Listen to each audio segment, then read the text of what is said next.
Hello, I'm Jenny. Today we will discuss about different data types of Python. 6 data types available in Python. Numeric data types, sequence data types, mapping data type, set data types, Boolean data type, and last one is num type. Numeric data types include integers, floats, and complex numbers for various numerical operations.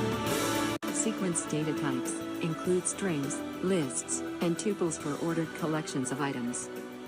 Mapping data type, the dictionary, for storing key-value pairs. Set data types include sets and frozen sets for collections of unique items. Boolean data type represents true or false values. None type represents the absence of a value with none. For any doubts, comment us or visit infopulsehub.com. Thank you so much.